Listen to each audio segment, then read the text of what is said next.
Hello दोस्तों, स्वागत है आपका YouTube channel Saurabh sir mathematics में। दोस्तों, साइंस का मॉडल पेपर नंबर ये दूसरा है, जिसमें कि हम फटाफट अंदाज में 20 क्वेश्चंस को कवर करने वाले हैं।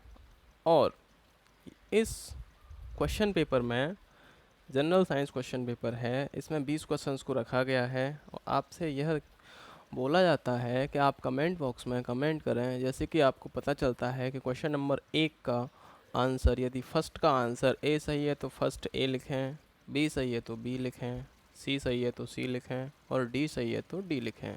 यानी फर्स्ट ए या फर्स्ट बी या फर्स्ट सी या फर्स्ट डी, इस तरह से आप अपना जवाब हमें कमेंट बॉक्स में दे सकते हैं। ये जो आपको क्वेश्चन पेपर कराया जा रहा है, अधिकतम एग्जाम्स में आने वाले क्वेश्चंस को इसमें कवर किया गया है। तो स्टार्ट करते हैं। क्वेश्चन नंबर फर्स्ट है, मानव शरीर में संक्रमण को रोकने में मदद करने वाला विटामिन है। Option A vitamin A, option B vitamin B, option C vitamin C, option D vitamin D. तो मानव शरीर में संक्रमण को कौन सा विटामिन रोकता है, यह आपको हमारे कमेंट बॉक्स में जवाब देना है। अपना उत्तर चुनें और कमेंट करें। तो दोस्तों, इस प्रश्न का सही उत्तर है विटामिन ए। मानव शरीर में संक्रमण को रोकने में मदद करने वाला विटामिन हमारा विटामिन ए होता है। अगले प्रश्न की तरफ चलते हैं। पीत ज्वर संचारित किया जाता है। ऑप्शन ए है एडीज द्वारा, ऑप्शन बी एनोफेलिस द्वारा, ऑप्शन सी घरेलू मक्खी द्वारा, ऑप्शन डी क्यूलेक्स द्वारा। सही उत्तर चुनें। इस प्रश्न का सही उत्तर होगा एंडीज द्वारा। जो पीत ज्वर संचारित किया जाता है वह एंडीज जो मच्छर होता है उसके द्वारा किया जाता है। अगला प्रश्न आपका आता है, क्वेश्चन संख्या 3। मनुष्य के नेत्रों के स्वस्थ संचालन के लिए किस विटामिन का संबंध है। Option A vitamin A, option B vitamin B, option C vitamin C, option D vitamin D. उत्तर चुनें।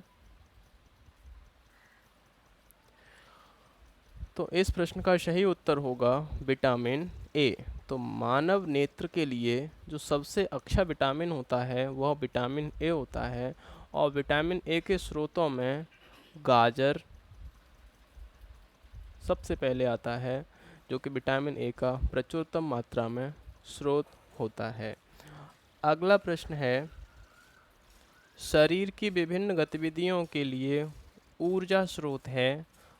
Option A protein, option B vitamin, option C खनिज, ऑप्शन डी कार्बोहाइड्रेट। तो शरीर की विभिन्न गतिविधियों के लिए ऊर्जा स्रोत कौन सा है, अपना उत्तर चुनें। इस प्रश्न का सही उत्तर होगा कार्बोहाइड्रेट।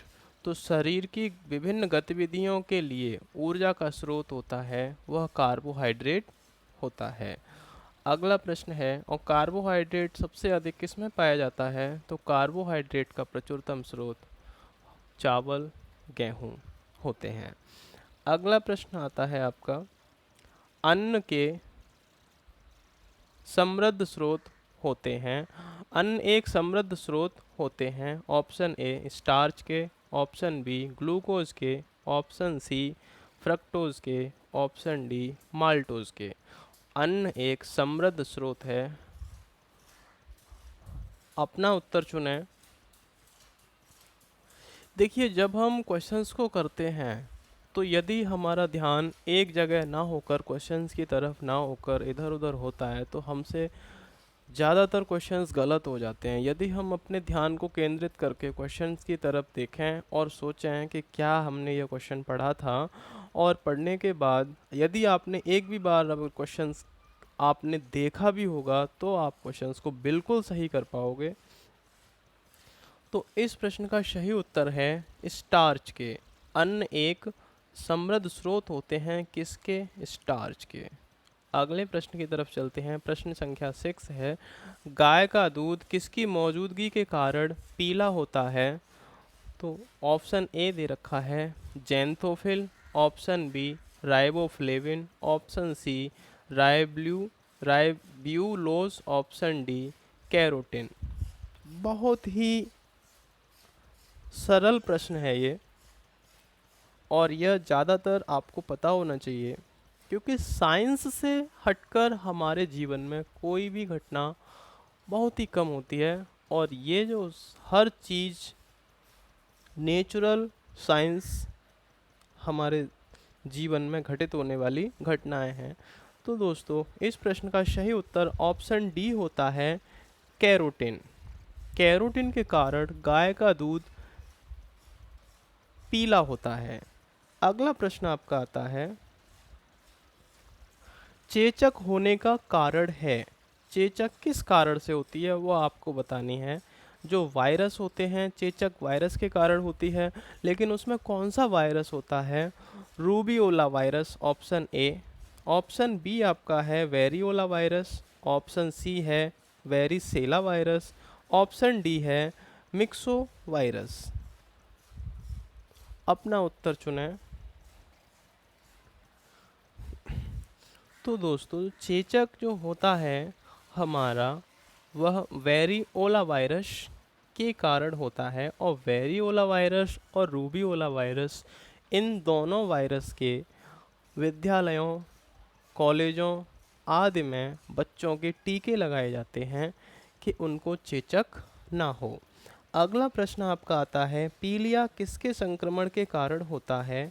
तो पीलिया में संक्रमण किसका होता है, यानी कि कौन सा भाग हमारा पीलिया से संक्रमित होता है?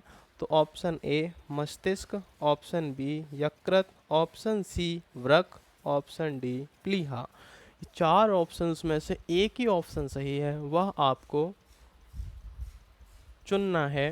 तो कौन सा आपका सही है, अपना उत्तर चुनें। तो इस प्रश्न का सही उत्तर है यकृत।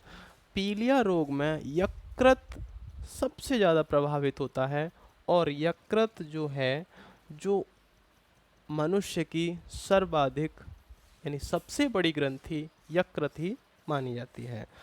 अगले प्रश्न की तरफ चलते हैं। प्रश्न संख्या 9, मानव शरीर रचना के संदर्भ में एंटीबॉडीज होते हैं।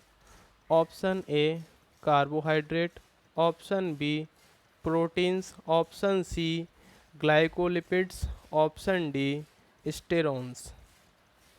दोस्तों, अपना उत्तर चुनें और कमेंट करें। मानव शरीर रचना के संदर्भ में एंटीबॉडीज होते हैं, तो कौन से होते हैं एंटीबॉडीज? इस प्रश्न का सही उत्तर है ऑप्शन बी प्रोटीन्स। तो प्रोटीन्स मानव शरीर रचना के संदर्भ में एंटीबॉडीज होते हैं। अगले प्रश्न की तरफ चलते हैं। प्रश्न है, बीसीजी का टीका निम्न के विरुद्ध प्रतिरोधक क्षमता उत्पन्न करने के लिए उपयुक्त होता है।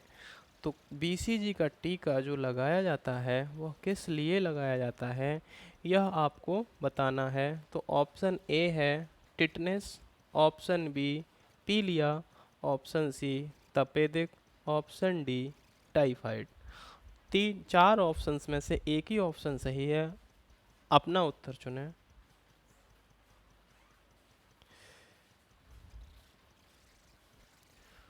तो दोस्तों, इस प्रश्न का सही उत्तर है आपका तपेदिक। तपेदिक रोग के लिए यानी तपेदिक रोग के विरुद्ध बीसीजी का टीका लगाया जाता है। अगला प्रश्न आपका आता है, रक्त का थक्का बनाने में इनमें से कौन सा अवयव मदद करता है? तो option A vitamin A, option B vitamin D, option C vitamin K, option D folic अम्ल या फॉलिक एसिड।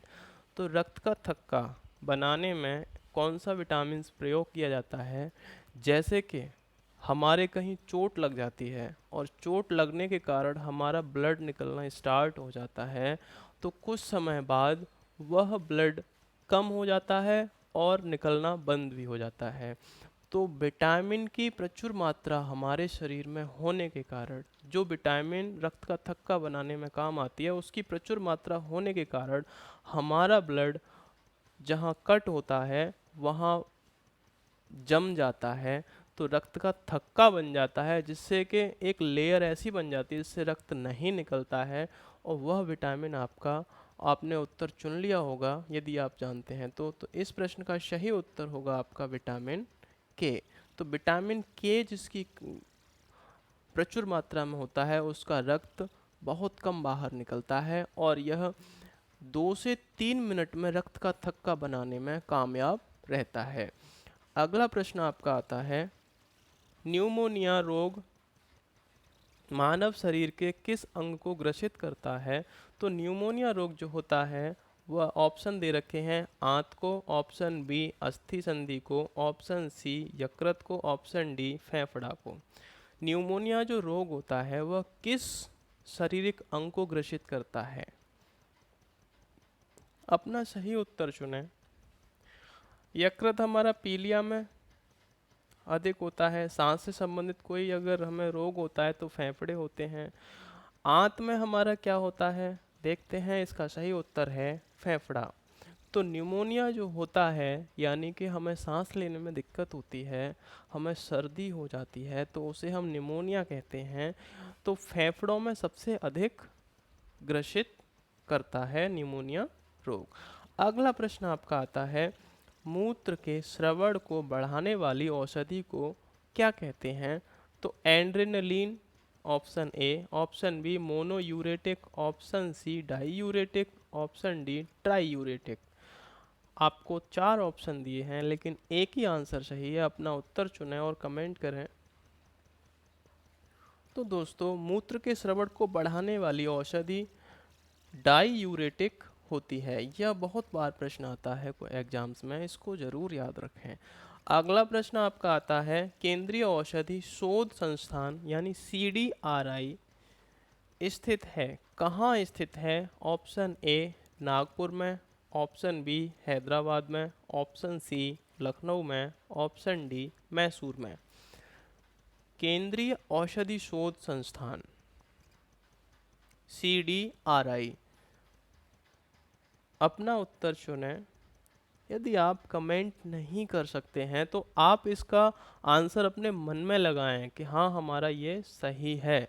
फिर आपको जो पूरी क्वेश्चन पेपर ख़त्म हो जाए उसके बाद अपना स्कोर ज़रूर बताएं कि आपने कितना स्कोर गेन किया। तो इस प्रश्न का सही उत्तर है ऑप्शन सी लखनऊ। तो CDRI औषधि शोध संस्थान लखनऊ में स्थित है और लखनऊ उत्तर प्रदेश की राजधानी है। अगला प्रश्न आपका आता है, हैजा का क्या कारण है? हैजा का कारण क्या है बताना है। ऑप्शन ए जीवाणु, ऑप्शन बी विषाणु, ऑप्शन सी फफूंद, ऑप्शन डी शैवाल। अपना उत्तर चुनें और कमेंट करें। हैजा क्या है? जीवाणु है या विषाणु है या फफूंद है या शैवाल है? यह आपको जांच करनी है। तो दोस्तों, इस प्रश्न का सही उत्तर है हैजा जीवाणु होता है और यह हैजा घरेलू मक्खियों से सबसे अधिक होता है। अगला प्रश्न आपका आता है, पेचिस रोग के लिए उत्तरदायी प्रोटोजुआ है। पेचिस, option A entamoeba, option B amoeba, option C phagotrophic, option D trypanosoma. अपना उत्तर चुनें और कमेंट करें, पेचिस रोग के लिए कौन सा प्रोटोजुआ उत्तरदायी है? दोस्तों, इस प्रश्न का सही उत्तर है एंट अमीबा। ठीक है। अगला प्रश्न आपका आता है, टाइफाइड से शरीर का कौन सा अंग प्रभावित होता है? ऑप्शन ए अग्नाशय, ऑप्शन बी आमाशय, ऑप्शन सी मस्तिष्क, ऑप्शन डी आंत। टाइफाइड जब निकलता है तो उसमें शरीर का कौन सा अंग प्रभावित होता है? अग्नाशय, आमाशय, मस्तिष्क और आंत। अपना उत्तर चुनें, सही उत्तर चुनें। तो दोस्तों इस प्रश्न का सही उत्तर है आंत। तो टाइफाइड में सबसे अधिक प्रभावित अंग हमारा आंत होती है। अगले प्रश्न की तरफ चलते हैं। निम्न की कमी से एनीमिया रोग हो जाता है। Option A iodine, option B calcium, option C लोहा, ऑप्शन डी जस्ता। चार ऑप्शन आपको दिए गए हैं, एक ऑप्शन आपका बिल्कुल सही है और वह आपको पहचानना है। आप यदि अच्छे से पढ़ाई करते हैं तो आपसे एक भी क्वेश्चन इस सीरीज का ऐसा नहीं है जो रह जाए। तो अपना उत्तर चुनें और कमेंट करें। तो इस प्रश्न का सही उत्तर है लोहा। जहां एनीमिया का नाम आ जाए वहां समझ लो लोहा। लोहा नहीं तो आयरन, आयरन नहीं तो Fe। तीन में से एक ऑप्शन आपको ज़रूर मिलेगा और उसको छोड़ना नहीं है। ठीक है। अगला प्रश्न आपका आता है, निम्न में से कौन आयोडीन का सर्वोत्तम स्रोत है? ऑप्शन ए शैवाल, ऑप्शन बी सेम, ऑप्शन सी मूली, ऑप्शन डी गेहूं। अपना सही उत्तर चुनें। आयोडीन का सर्वोत्तम स्रोत बताया गया है और एक ऑप्शन सही है। तो इस प्रश्न का सही उत्तर है शैवाल।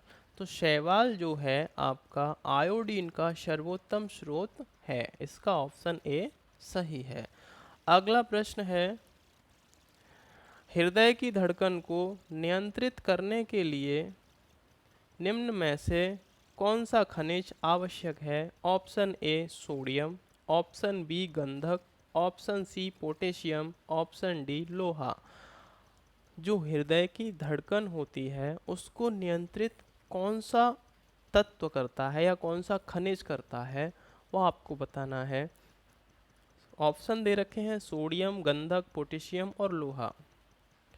तो दोस्तों इस प्रश्न का सही उत्तर होगा पोटेशियम। तो पोटेशियम एक ऐसा, इसको पोटेशियम है, इसको के कहते हैं। इसका जो रासायनिक सूचक है उसको के कहते हैं। यह हृदय की धड़कन जो होती है उसे यह कंट्रोल करता है। तो दोस्तों ये 20 क्वेश्चंस थे आपके लिए जनरल साइंस क्वेश्चन पेपर में रखे गए। आपका कितना स्कोर रहा आप हमें बताएं अपना स्कोर कमेंट बॉक्स में। इसका पीडीएफ पाना चाहते हैं तो हमारे टेलीग्राम चैनल को ज्वाइन करें, जिसका लिंक हमारे डिस्क्रिप्शन बॉक्स में दे रखा है। यदि आपको यह वीडियो अच्छा लगा हो तो लाइक करें। अगर हमारे चैनल पर पहली बार विजिट कर रहे हैं तो चैनल को सब्सक्राइब करें, पास में बेल आइकन को दबाएं और अधिक वीडियोस पाने के लिए हमारे चैनल पर जाएं, प्लेलिस्ट में जाएं। जो आपको अच्छा लगता है प्लेलिस्ट में जिसकी आप तैयारी कर रहे हैं उसके one liner questions, practice set आदि सभी की जानकारी आपको चैनल पर उपलब्ध कराई जा रही है। धन्यवाद दोस्तों।